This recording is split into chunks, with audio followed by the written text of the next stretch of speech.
Заманча мәктәп федераль проект кысаларында Улы Чакмак мәктәбендә эшләп китәчәк үсеш ноктасы ресурс үзәген ачарга район башлыгы Альберт Хужин, Татарстан Республикасы премьер-министры ярдәмчесе Тәүфик Хамадишин килде. Алар яңартылган укыту кабинетлары белән таныштылар. Укучылар һәм мөгаллимнәр кунакларга кейсларның, яңа җиһазларның мөмкинлекләрен күрсәттеләр. Ресурс үзәге капиталь ремонт үткәрелгән һәм заманча җиһазландырылган сыйныф бүлмәләрендә урнашкан. Чакмак мәктәбенең 3 укыту кабинетына ремонтны Рәсим Шәриф җитәкләгән Строймус җәмгыяте эшчеләре бик кыска срокларда сыйфатлы итеп башкарып чыкты. Шушы Улы Чакмак мәктәбе 9 еллык мәктәбендә укыдым. Белем алдым.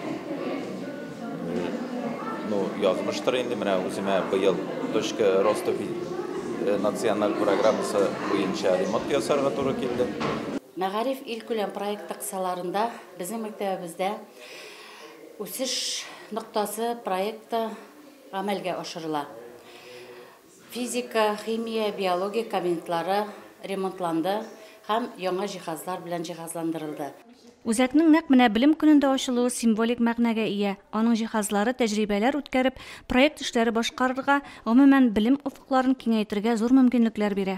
Биология һәм химия кабинетларына кайткан точка роста программасы буенча кейслар биология, экология, нейрофизиология, химия буенча һәм бу кейслар эчендә бик күп приборлар, бик күп датчиклар бар.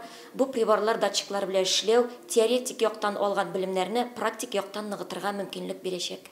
Дәрәҗәле кунаклар укучыларга һәм залга җыелган әти-әниләргә изге теләкләрен җиткерде. Район башлыгы 1нче сыйныфка баручы укучыларга бүләк тапшырды. Төпле белем алу өчен кирәкле кейсларга, проектор, ноутбукларга укучылар да, мөгаллимнәр дә бик шат. Без бик шат монда оборудованиелар кайтканга. Безнең класс үзебезгә ошады. Яклар да бик матур, бөтен лабораториялар да матур. Без бик шат. Заманча җиһазлар мәктәпнең материаль техник базасын ныгытырга, укучыларга бүгенге көн ихтыяҗларын канәгатьләндерерлек һөнәрләр сайларга ярдәм итәр дип ышанасы килә. Гөлназ Җәлилова, Динар Нуртдинов, Мөслим телевидениесе.